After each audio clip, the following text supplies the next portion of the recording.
Fala pessoal, tudo bem? Boa noite, vamos lá?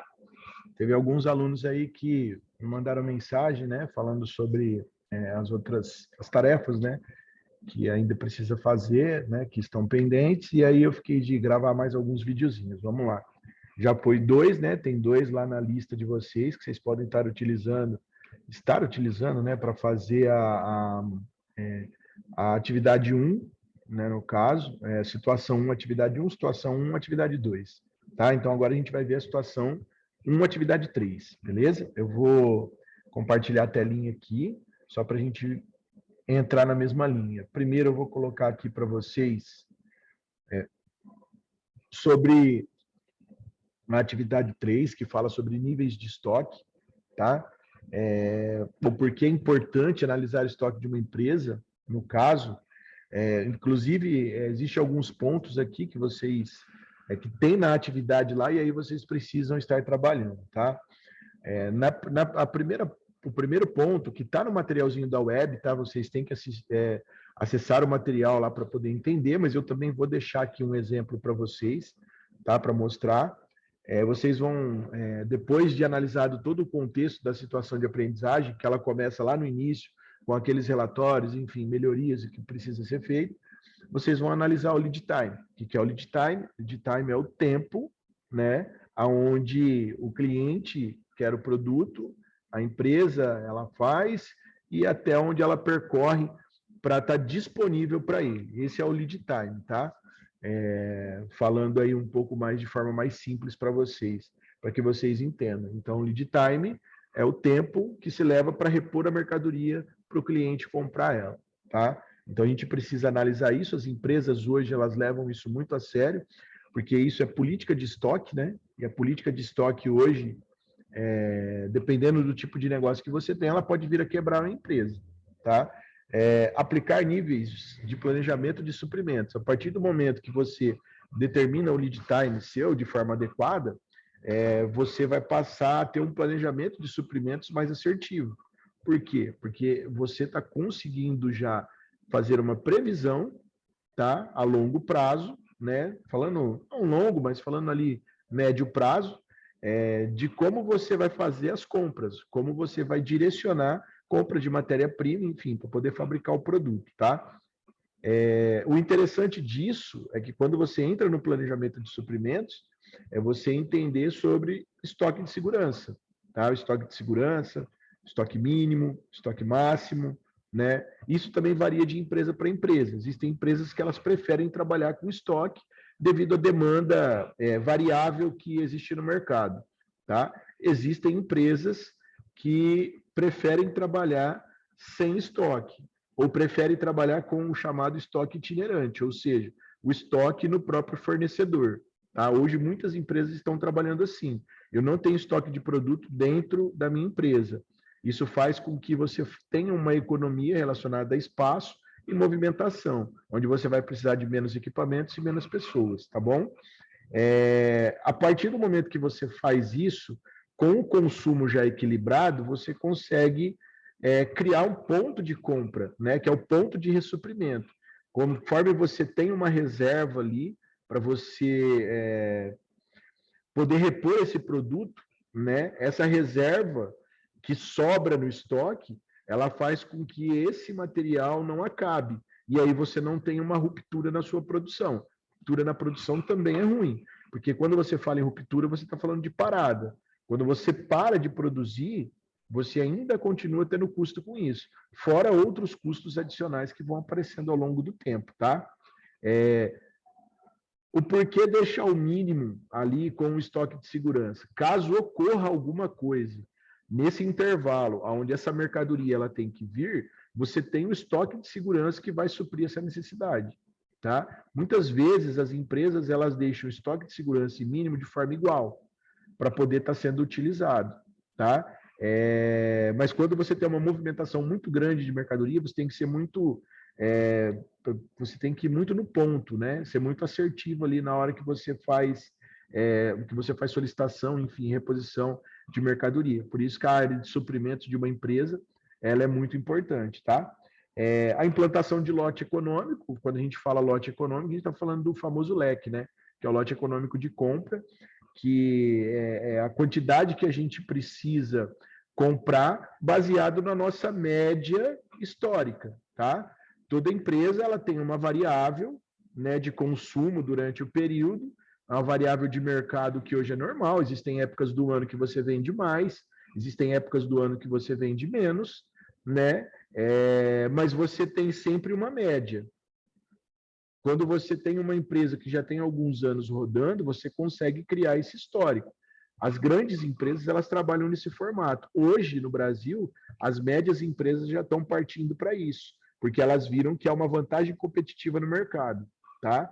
Então, a implantação do lote econômico, eu baseio ela num percentual do giro que eu tenho. Esse giro eu faço a compra por um determinado prazo, e assim eu consigo também uma boa negociação. Beleza? Aí vai ter alguns critérios para serem avaliados, os números estão lá. Se vocês puxarem aqui, vocês vão ver que nessa parte aqui, gente, ó, onde eu tô, deixa eu aqui, ó, mostrar para vocês, tem um anexo com atividade com a tabela, tá? E na tabela vocês vão montar ela de acordo com isso aqui que eu vou mostrar para vocês. Então vamos lá. Deixa eu compartilhar de novo aqui, tá?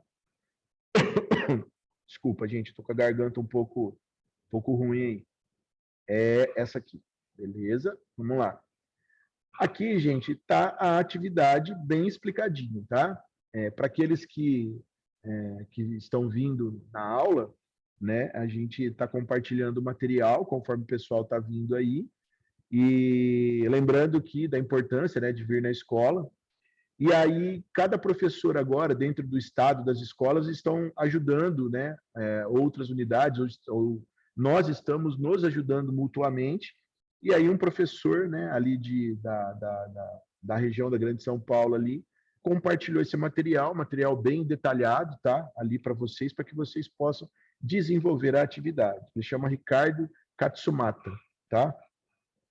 Então, aqui, ó, ele inclusive colocou aqui, utilizar a tabela situação de aprendizagem 1, né? Ali, atividade 3, e acrescentar o cálculo de Q0, ou seja, a primeira compra, tá? Quando você vê dentro de uma planilha Q0, significa que você começou ali, tá? Aquele ali é o seu primeiro indicador, tá bom? Aí, ele colocou os itens, aqui vocês estão vendo os itens aqui, tá? Então, eles estão todos aqui. Aí, aqui tem os dias de entrega. E aqui, gente, só para vocês terem uma ideia, ele colocou só 10 dias. Mas aqui, se você ver, ele está fazendo sobre o mês de maio, que é 31 dias, tá?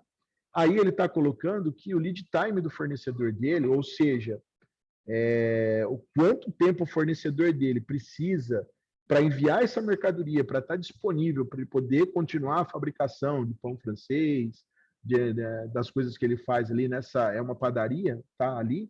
Então, ele tem 10 dias para isso. 10 dias, você divide pela quantidade de dias no mês, ela vai dar um fator de 0,32, tá? E aí, dentro desse fator, vocês vão entender.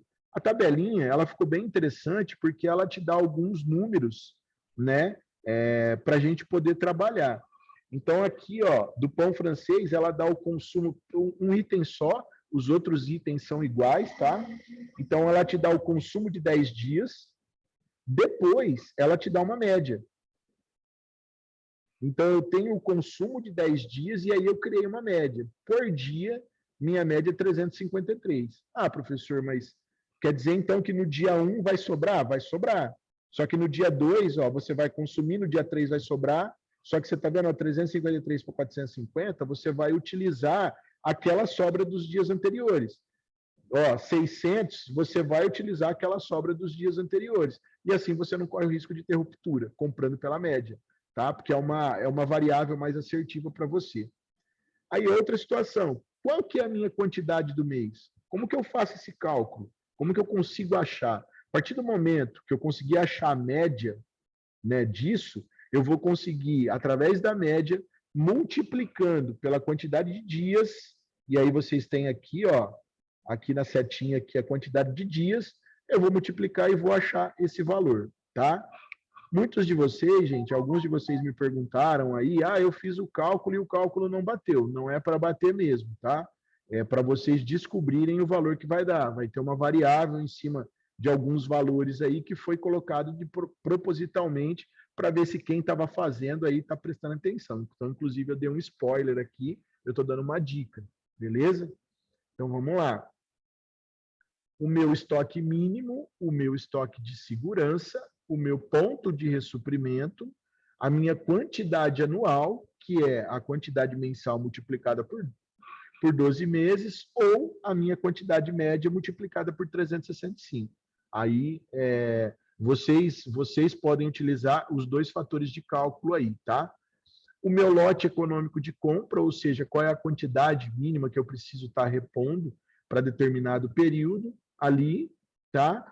E o lote de compra, que é o Q1, que é o pedido que eu vou fazer repetição, certo?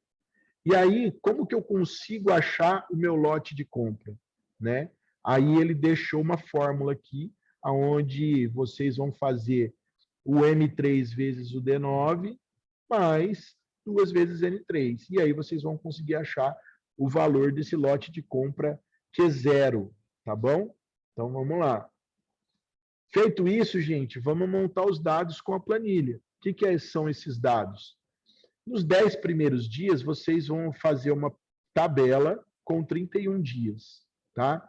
Nós montamos uma tabela um pouquinho diferente dessa. A gente colocou uma coluna a mais aqui, ó. Aqui tem data, estoque, saída, entrada. A gente colocou uma coluna de saldo e aí eu eliminei essa marcação duplicada do dia. Porque como é que ela funciona? Eu começo com o estoque inicial, que é o meu zero, tá? Que vocês vão ter na planilha anterior. Aí esse estoque inicial, ele vai aparecer para mim, eu faço o estoque inicial menos a minha saída, eu vou achar o valor. O que a gente fez para a gente não ter que ficar duplicando o dia? A gente colocou aqui o saldo de estoque, então ficou tudo alinhado. Aí depois mais é a formatação das fórmulas no caso, tá? Que não é difícil. É o estoque do dia menos a saída vai dar o saldo de estoque. Teve entrada? Não, não teve entrada.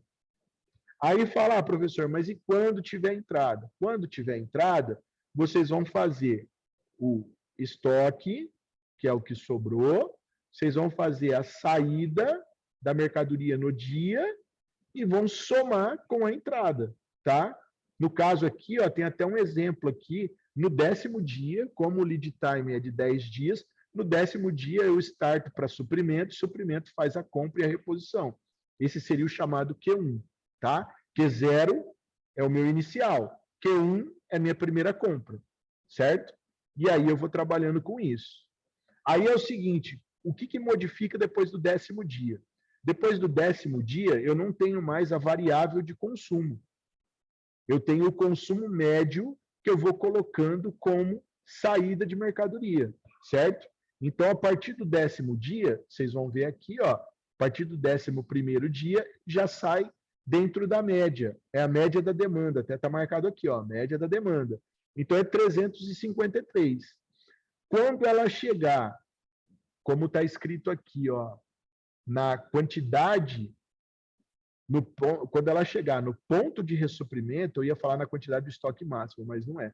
Quando ela chegar no ponto de ressuprimento dela, quando ela estava lá com 10.900 e 10.600 lá no começo, e aí ela chegou em 7.068, que é o ponto que eu tenho que fazer o ressuprimento, eu vou lá e faço a compra. Aí você fala assim, mas por que eu não posso fazer a compra no estoque mínimo? Porque se você fizer a compra no estoque mínimo e ela demorar 10 dias, você corre o risco de ficar sem mercadoria e de fazer a ruptura.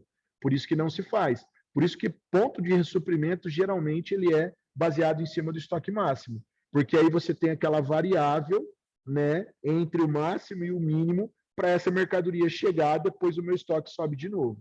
Tá bom? Feita essa tabelinha, vocês vão montar esses valores aqui. Montado esses valores aqui, vocês vão fazer um gráfico dente de serra, tá? Esse gráfico dente de serra é para a gente poder avaliar como está sendo o consumo, né, no período e como está sendo a reposição. Esse é o gráfico mais utilizado para a gente poder ver nível de estoque e ponto de ressuprimento de mercadoria, tá? Então, aqui, ó, nesse caso, quando a gente puxa essa tabela, ela vai aparecer lá quase 11 mil, né, itens ali, ou quase 11 mil produtos, no caso, quantidade de mercadoria, e aí ela vai fazendo o consumo diário até ela chegar em 7.068, que é o ponto de ressuprimento. Nesse primeiro ponto aqui, eu faço o pedido. Aqui, gente, ó, onde a setinha está passando, esse período aqui é 10 dias, tá? Esse quadradinho aqui, ó. Esse quadradinho aqui é 10 dias. Então, aqui nesse consumo, quando a mercadoria chegar, ela chegou aqui para mim, eu vou estar no meu estoque mínimo. Eu vou manter meu estoque mínimo. Quando eu cheguei aqui, eu vou fazer a reposição, ela sobe de novo. Aí eu vou fazer o meu... Ela está aqui, eu vou fazer o meu pedido, e aí ela sobe de novo. E assim a gente vai correndo o mês, tá? E assim a gente vai correndo o mês aí. Então, é assim que funciona para a gente poder fazer a verificação. Vocês vão olhar que aqui está marcado, gente, quando vocês forem colocar, vocês pegarem o gráfico de dispersão, dispersão com linhas retas e marcadores, tá? Essas duas barras aqui são barras que vocês precisam inserir na caixa, com uma caixa de texto, para colocar isso aqui, tá? Porque isso aqui você não automatiza. Alguns me perguntaram se poderia colocar a linha de tendência. Se você colocar a linha de tendência ela costuma fazer baseada no histórico de consumo e ela vai criar uma curva. E a ideia não é a gente criar uma curva. Então, o que é a ideia? É vocês colocarem uma barra, uma linha, né? Vocês vão lá inserir formas. Você pode pegar uma linha, engrossa ela um pouquinho e coloca ela no gráfico aqui, do mesmo jeito que está aqui. Ponto de estoque mínimo, ponto de estoque máximo, tá? E aí o gráfico de vocês está montado. Beleza, gente? Nesse momento era isso aí que eu queria passar para vocês sobre essa tarefa da atividade 3. Após a gente vai fazendo uma a uma ali, tá bom? Gente, obrigado, fiquem com Deus e até o próximo videozinho, tá? Abração!